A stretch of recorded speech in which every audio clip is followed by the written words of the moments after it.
أهلا بكم يا شباب في سيشن رقم 3. المرة اللي فاتت فهمنا يعني إيه HTML نظريا. النهاردة جه وقت نفهم الكود. هنشرح أهم التاجز اللي لازم تكون عارفها زي اسمك، لأن دي اللي هتدور عليها في ثغرتك قدام. حضر VS كود بتاعك ويلا بينا نبدأ نبني الهيكل العظمي بتاع الموقع. أي صفحة HTML في الدنيا لازم تبدأ بالمنظر ده. عندنا دوك تايب HTML، وده بيعرف المتصفح إننا شغالين HTML5. بعدين تاج ال HTML اللي شايل الصفحة كلها. جوه عندنا تاج head، وده مخ الصفحة، بنحط فيه التايتل، اسم الصفحة اللي بيظهر فوق. لو جينا نبص هنا كده هتلاقي هو ده. وكمان بنربط جوه الهيد هنا ملفات ال CSS وملفات ال JS اللي هنشوفهم في السيشنز اللي جاية. وأخيرا البادي، وده القلب. أي حاجة هنكتبها هنا هي اللي اليوزر هيشوفها. أول حاجة بنحتاجها هي النصوص. عندنا العناوين بتبدأ من H1، وده أكبر وأهم عنوان، لحد H6 أصغر عنوان. لما هنيجي هنبص هنا كده نلاقيهم بالترتيب هيد 1 لحد هيد 6. كبنتستر العناوين دي أحيانا بتبقى أماكن لحقن أكواد لو الموقع بيعرض اسم اليوزر مثلا في العنوان. وعندنا البي اختصار باراجراف، وده بنكتب فيه أي نص طويل أو قصير مش تفرق يعني، المهم إن الموضوع بسيط صح؟ كمل معايا. هنيجي برضو هنلاقي حاجة في النص احنا سيبناها وهي اسمها HR أو horizontal line. ده اللي هو بيعمل الخط الفاصل ده، أنا حاطه علشان نقدر نفصل ما بين كل حاجة هنشرحها. ركز معايا بقى في اللي جاية دي جدا. الديف هو أشهر تاج في ال HTML. ده عبارة عن صندوق بنلم فيه شوية عناصر مع بعض علشان ننظمهم أو نديهم ستايل بال CSS. والسبان زيه بس بيستخدم جوه السطر اللاين. ليه بنهتم بيهم؟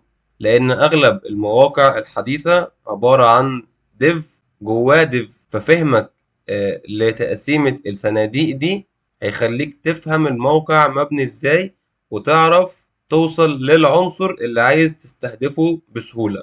نيجي بقى للشغل التقيل. ال A ده تاج اللينكات والخاصية اللي اسمها href، اللي هي برضو اسمها بالانجلش attribute، هي اللي بنحط فيها اللينك. وعندنا الايمج لتعريف الصور، وبتاخد خاصية سورس علشان نحدد مكان الصورة فين. لما هنيجي نبص هنا كده تاني هنلاقي ان احنا عندنا هنا ده كان الباراجراف، وده كان الديف، وده كان السبان. هنا بقى كان اللينك بتاعنا اهو، زي اللينك بالظبط. هنخش هيفتح لي اللي انا كنت كاتبه في اللينك في السورس. وهنا دي الصورة اللي انا كتبت يعني العنوان بتاعها. ركز معايا كبنتستر، الاتشرف والسورس دول اماكن مقدسة لينا. ليه؟ لاننا ممكن نغير اللينكات دي ونعمل اوبن ريدايركت، او نستخدم ثغرات زي SSRF او اكسس لو المبرمج مش مأمنهم كويس. طيب لو عايز تعرض بيانات منظمة بنستخدم القوائم زي UL، اللي هي دي، اللي هي قائمة مش مرقمة وجواها LI لكل عنصر، وهتظهر في الموقع بالشكل ده.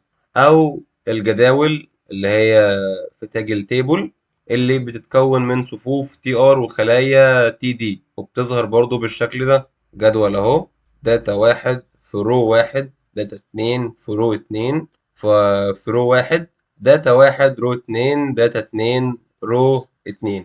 أحيانا الجداول دي بتشيل معلومات حساسة أو بتكون وسيلة إننا نعرض بيانات محقونة من الداتابيز، فمهم نكون عارفين شكل الكود بتاعها بيطلع إزاي في السورس كود. وصلنا لأهم حتة في كورس ال HTML كله بالنسبة لك كباج هانتر: الفورم. ده المكان اللي اليوزر بيدخل فيه بياناته، زي السيرش مثلا أو ريجستر أو لوجن. الفورم ليها حاجتين خطيرين: اكشن وميثود، سواء بقى جيت او بوست. جوه الفورم بنلاقي انبوت، وده ليه انواع كتير زي الايميل، باسورد، تكست. والاهم الهيدن انبوت. ده مبرمجين كتير بيخبوا فيه اسعار او صلاحيات، وانت كهاكر لو غيرت قيمته في السورس كود مبروك عليك الثغرة.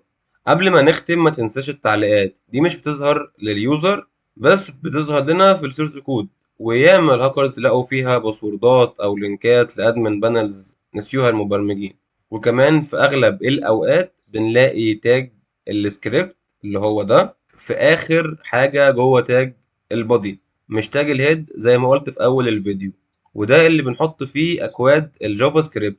ده هو الملعب بتاع ثغرة الاكس اس اس اللي هنشرحها قدام بالتفصيل ان شاء الله. النهارده احنا خدنا الزتونة واهم التاجز اللي هتحتاجها في رحلتك في الباك باونتي او البنتستنج. انا حطيت لك البيز او الاساس المتين اللي تقدر تبني عليه وتفهم اي كود HTML جاي. لكن ال HTML فيها تاجز تانية كتير زي الفيديوهات والاوديو والكانفاس وغيرها. واجبك دلوقتي انك تروح وتدور وتعرف التاجز دي بتعمل ايه. روح خد لفة في موقع W3 Schools. السيشن اللي جاية ان شاء الله هنبدأ نلون الموقع والكود ده بال CSS ان شاء الله. سلام.